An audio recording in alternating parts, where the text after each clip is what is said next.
जय हिंद साथियों। जैसा कि आप सब मेरे पास फ़ोन करके और मैसेज करके कमेंट बॉक्स में आप सब बोल रहे थे कि सर काव्यशास्त्र वाले पार्ट को सर पहले कवर करा दीजिए, तो हम आपके मांग को जो आप कह रहे थे उसको हम सोचे कि नहीं भाई, आपकी मांग जो है जायज़ है, बेहतर है कि जो काव्यशास्त्र वाले पार्ट हैं, काव्यशास्त्र में आते क्या क्या हैं, रस, छंद और अलंकार, ये जो 3 पार्ट हैं ना, जो जानता है वो तो बेहतर तरीके से जानता है, जिसको नहीं आता है उसको भाई थोड़ा सा कठिन लगता है। तो उस कठिनाई को आज हम लोग बिल्कुल समझेंगे डीप में, ठीक, और कठिनाई को इजी में बदलेंगे, यानी कि सरल में बदलेंगे ना, कठिन को सरल में बदलेंगे। आज हम लोग सारी चीज़ें, इसकी सारी प्रॉपर्टी को जानेंगे, उसके बाद हम लोग उसको इजी यानी कि सरल रूप में हम लोग इसको बदल लेंगे। और आज के बाद ना आपको इसमें इस जो काव्यशास्त्र वाले पार्ट हैं उसमें बिल्कुल ही आपको कोई भी दिक्कत, परेशानी, समस्या नहीं आने वाली है। ओके, तो हम लोग इस चीज़ को पढ़ते हैं भाई, देखते हैं कि सर है क्या ये चीज़। तो देखिए, सबसे पहले मैं बता दूं काव्यशास्त्र में हम लोग पढ़ेंगे क्या क्या। सिलेबस में हम जबकि इसका डिस्कस कर चुके हैं, फिर भी एक बार डिस्कस कर देते हैं। सबसे पहले रस को पढ़ लेंगे, फिर छंद को पढ़ लेंगे, फिर अलंकार को पढ़ लेंगे। क्या क्या भाई? रस को, छंद को और अलंकार को पढ़ लेंगे। ठीक, आप ध्यान में बैठा लीजिएगा इस चीज़ को कि काव्यशास्त्र में हम लोग 3 ही टॉपिक को कवर करेंगे। क्या क्या? रस, छंद और अलंकार। तो चलिए हम लोग सबसे पहले रस को उठाते हैं ना, रस को हम लोग पढ़ने वाले हैं। रस सर होता क्या है, रस की व्युत्पत्ति कैसी है, रस का शाब्दिक अर्थ क्या है, रस का उल्लेख कहाँ मिलता है, फिर काव्यशास्त्र में रस का उल्लेख कहाँ मिलता है, इसकी परिभाषा क्या है, और रस के अवयव, रसांग, रस के तत्व, यहाँ तक की बातें आज की क्लास में हम लोग करने वाले हैं। और जितनी बातें बचेंगी उसको नेक्स्ट क्लास में हम लोग करेंगे। ठीक, तो चलिए हम लोग इसको कर लेते हैं भाई। देखिए, व्युत्पत्ति, व्युत्पत्ति का मतलब होता है कि विशेष तरीके से इसकी व्युत्पत्ति कैसे दर्शाई गई है, कैसे बताई गई है, तो ये चीज़ें हम लोग समझते हैं। तो देखिए ये क्या है कि ये जो रस बना है ना, रस धातु था, फिर उसमें अगर लौकिक प्रत्यय को देखा जाए तो वह लौकिक प्रत्यय अच था, या फिर वैदिक प्रत्यय के दृष्टिकोण से देखा जाए तो वह असुन प्रत्यय था, या फिर अगर आज की तत्कालिक प्रत्यय देखा जाए हिंदी का तो वह अप्रत्यय है। ठीक, तो रस में अप्रत्यय मिलने से क्या बना भाई, कौन सा शब्द बना, तो रस। कौन सा शब्द बना, रस। रस का रस शब्द बना। और अब आगे देखते हैं। आज देखिए, इसमें से एक ऑब्जेक्टिव मैं बता दे रहा हूं कि आपको आपके एग्जाम में ना ये चीज पूछा जा सकता है कि सर ये कि रस किस प्रत्यय से मिल करके नहीं बना है। 3 आपका ये ऑप्शन हो सकता है। एक मान लीजिए आपके ऑप्शन में है अक। क्या भाई? अक प्रत्यय। सपोज दैट आपके एग्जाम में इस क्वेश्चन की फ्रेमिंग हो गई है, ऑब्जेक्टिव में ये चीज पूछा जाता है हमसे कि यह नहीं है, तो नहीं है तो 3 रहेगा, 1 नहीं रहेगा। तो हम जब बेहतर तरीके से इसको जानते रहेंगे तो हम हर एक क्वेश्चन को कर पाएंगे ना। अच है, असुन है, अ है। अच कौन सा? वैदिक प्रत्यय। अच लौकिक, असुन वैदिक और हिंदी का प्रत्यय। यहां तक की बात समझ में आई? ठीक है, आगे देखते हैं रस का शाब्दिक अर्थ क्या होता है भाई। रस का शाब्दिक अर्थ अगर देखा जाए तो यह होता है आनंद। क्या होता है? आनंद होता है। रस का शाब्दिक अर्थ आनंद होता है। रस का शाब्दिक अर्थ आनंद होता है। यहां तक की बात समझ में आ गई। आगे आते हैं रस शब्द का उल्लेख। रस का उल्लेख सबसे पहले कहां मिलता है? तो रस शब्द का उल्लेख सबसे पहले ऋग्वेद में भोजन के स्वाद के रूप में मिलता है। क्या चीज? भोजन के स्वाद के रूप में। जैसे हम लोग भोजन करते हैं तो उसका स्वाद यानी कि रस मिलता है, हमारा मन आनंदित होता है, वहीं से रस का उल्लेख मिलता है। कहाँ? ऋग्वेद में, जो सबसे प्राचीन वेद है वहां पे हमारा रस शब्द का उल्लेख मिल जाता है। ठीक, तो इसमें लिख सकते हैं आप कि रस शब्द का सर्वप्रथम उल्लेख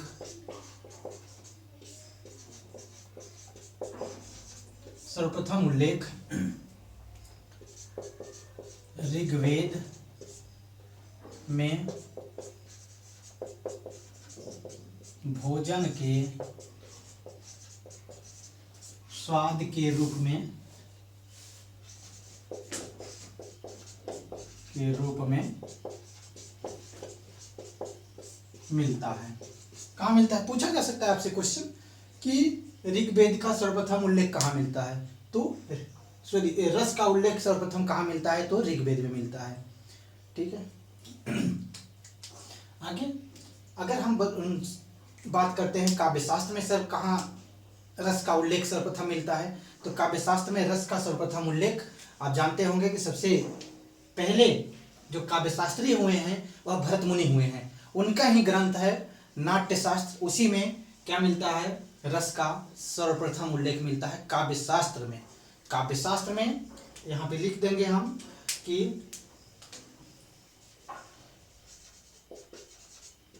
काव्य शास्त्र में रस शब्द का सर्वप्रथम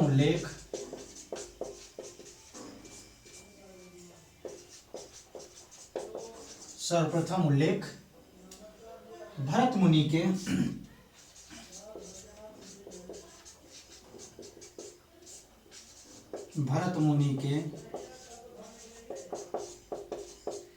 नाट्यशास्त्र में मिलता है। कहाँ मिलता है? भरत मुनि सबसे पहले काव्य शास्त्री जो हैं वह कौन है? भरत मुनि। उनका ग्रंथ का नाम क्या है? नाट्यशास्त्र। तो यहाँ पे आपसे पूछा भी जा सकता है कि नाट्यशास्त्र के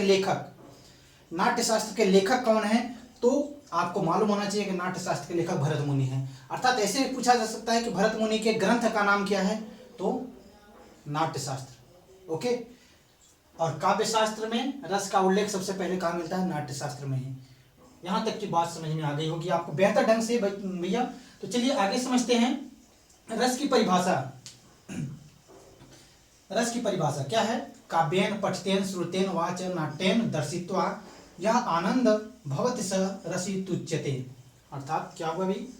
अर्थात काव्येन यानी काव्य को, पठतेन यानी पढ़ने से, श्रुतेन सुनने, वा माने या पढ़ने से या सुनने से, और नाटक को, नाट्येन दर्शित्वा, नाटक को, दर्शित्वा माने देखने से, या यानी कि जो आनंद भवति, जो आनंद की प्राप्ति होती है, स रसितुच्यते, उसी को रस बोलते हैं। वही क्या होता है? रस होता है। काव्य को पढ़ने, सुनने अथवा नाटक को देखने से जो आनंद की प्राप्ति होती है वही क्या होता है? रस होता है। बात समझ में आ गई? इसको आप वीडियो को रोक करके इसकी परिभाषा, एक सुंदर सी परिभाषा है, उसको हिंदी में भी लिख सकते हैं। क्या क्या? कि काव्येन पठतेन, काव्य को पढ़ने से, सुनने से या नाटक को देखने से जो आनंद की प्राप्ति होती है उसे क्या बोलते हैं? रस बोलते हैं। यहाँ तक की बात बेहतर ढंग से समझ में आई होगी। ओके डियर, चलिए आगे आते हैं रस के अवयव, रसांग या तत्व। आपसे पूछा जाएगा रस के अवयव, रसांग, तत्व, रस के एलिमेंट कौन कौन से हैं, तो सारी बातें एक ही चीज है। रसांग यानी कि रस के अंग, तत्व, अवयव, एलिमेंट, सारी चीजें एक ही बात है। तो आते हैं रस के अवयव 4 हैं। जब इन चारों को आप जानते रहेंगे तो कोई भी किसी भी रस की परिभाषा आप बना सकते हैं। जो हमारे बोर्ड के स्टूडेंट इस वीडियो को देखेंगे, इस वाले चारों तत्वों को जरूर बेहतर ढंग से देखेंगे। और भी जो हमारे मित्र, जो साथी, जो देख रहे हैं दोस्त, वो लोग भी इस चीज को तो बेहतर ढंग से समझेंगे। क्योंकि अब ना डायरेक्टली एग्जाम में ये चीज नहीं पूछा जा रहा है कि इस पंक्ति में कौन सा अलंकार है, सॉरी कौन सा रस है। इसमें पूछा जाता है कि इसमें विभाव क्या है, अनुभाव क्या है उस पंक्ति में दे करके। तो हम जब बेहतर तरीके से इस चीज को, चारों अंग को जानते रहेंगे ना, चारों चीजों को, तो हम बेहतर ढंग से कर सकते हैं। अदरवाइज हम क्या बहुत आसानी से गलत करके चले आएंगे। चलिए स्थायी भाव क्या होता है आज बता देते हैं, कल इसको बेहतर ढंग से एक परिभाषा और फिर सारी चीज़ों को समझेंगे। आज थोड़ी सी इसकी नींव यानी कि बेस बना देता हूँ। ठीक, चलिए तो स्थायी भाव क्या होते हैं? स्थायी भाव वे भाव होते हैं, वे भाव हैं जो मनुष्य के हृदय में अर्थात सहृदय क्या है? प्रेक्षक यानी देखने वाला। ठीक, मनुष्य के हृदय में चिर स्थायी रूप से विद्यमान रहते हैं और वह जैसी स्थिति परिस्थिति का सामना करते हैं उसी रूप में वह परिणत हो जाते हैं, अर्थात बदल जाते हैं। स्थायी भाव की संख्या कितनी है? 9 है टोटल ना। और भरत मुनि के अकॉर्डिंग कितनी है? 8 है। भरत मुनि के अकॉर्डिंग कितनी हुई? 8 है। चलिए, तो विभाव क्या होते हैं? जब सोए हुए भाव को, ये जो हमारे अंदर जो 9 भाव हैं वह क्या है? हमारे अंदर स्थायी रूप से पड़े हुए हैं और जैसी स्थिति परिस्थिति को देखेंगे उसी रूप में बदल जाएंगे। मान लीजिए आप किसी कमरे में बैठे हुए हैं, आप जैसे ही दरवाजा खोलें, आपके दरवाजे के सामने ना एक सांप पड़ा हुआ है, आप दरवाजा खोलें तो आपके अंदर कौन सा भाव जगेगा? लेकिन जब तक आप अंदर बैठे थे तब तक कोई भाव नहीं जगा। दरवाजा खोले तुरंत भय से आतुर हो गए, यानी कि भय आपके अंदर तुरंत फैल गया, जो डर गए सर। ठीक, तो वह क्या हो गया? जैसी स्थिति परिस्थिति को देखते हैं उसी रूप में वह बदल जाते हैं ना। विभाव क्या होता है? इस भाव को जगाने में जो सबसे पहले कार्य करते हैं, जैसे इसके 2 भेद हैं, आलंबन और उद्दीपन। देखिए, आलंबन होता क्या है सर?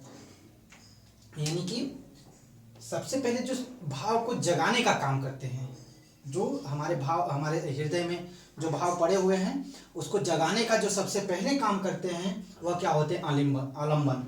और वही भाव, जो भाव जगे हुए हैं, डर है। मान लीजिए दरवाजा खोले थे तो आपको डर लगी थी सांप से, अब तुरंत पीछे की ओर भागने लगे तो पीछे एक और दूसरी चीज, भयंकर चीज आ गई है, तो उससे और ज्यादा आपका भय बढ़ जाएगा। तो वह क्या होते हैं? उद्दीपन होते हैं ना। ठीक है। अनुभाव क्या होते हैं भाई? जो भाव का अनुसरण करे, जो भाव का अनुगमन करे, वही क्या होते हैं? अनुभाव होते हैं। जो भाव का अनुगमन, अर्थात जब आपके अंदर भाव जगा, डर का भाव जगा, तो आप क्या किए? तो बोलिएगा सर कि हम तुरंत चिल्लाएंगे, मम्मी मम्मी डंडा लेके आओ, पापा पापा डंडा लेके आओ, कहेंगे।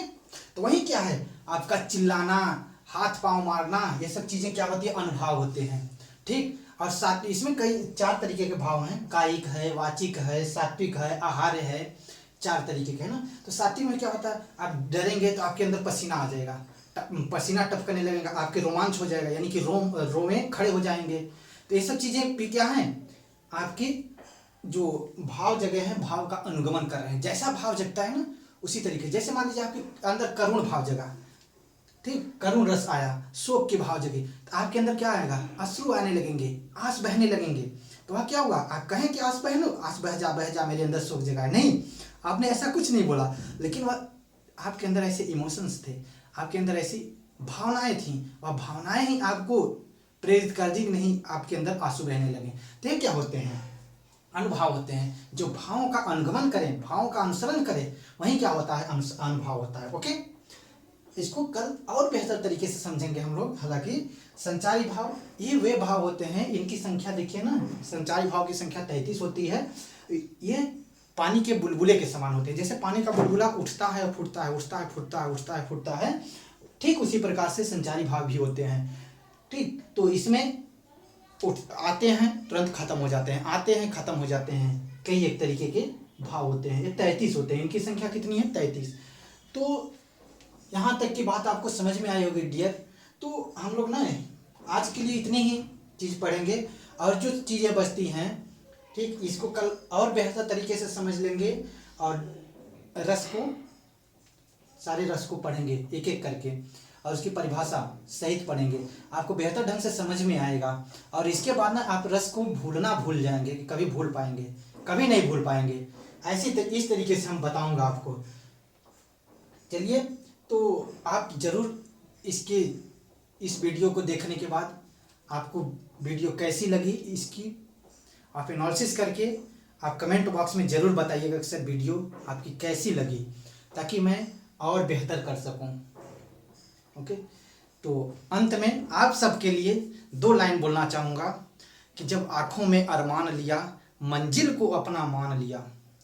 क्या चीज़? जब आँखों में अरमान लिया, मंजिल को अपना मान लिया, मुश्किल क्या आसान क्या, जब ठान लिया तो ठान लिया। जब आप ठान ही लिए हो कुछ करने का, कुछ जज्बा, जुनून, पागलपन आ गया है, तो भाई मैं आपके साथ हूँ। ज़रूर उस चीज़ को फुलफिल करके दिखाएंगे, पूरा करके हम लोग दिखाएंगे। आप भी मेरा साथ दीजिएगा, हम आपके साथ लगे हुए हैं। आपके साथ लगे हुए हैं। आपको यथासंभव मैं प्रयास करूंगा जितना हो सके आपको मैटर प्रोवाइड करूं ताकि आप बेहतर कर सकें। ओके, तो आज के लिए इतना ही पढ़ते हैं दोस्त। मिलते हैं नेक्स्ट क्लास में उसी नई ऊर्जा के साथ, नए टॉपिक के साथ। नए टॉपिक का इसी टॉपिक को पढ़ेंगे जो चीज़ें बची हैं उसमें। ठीक, तो आज के लिए इतना ही।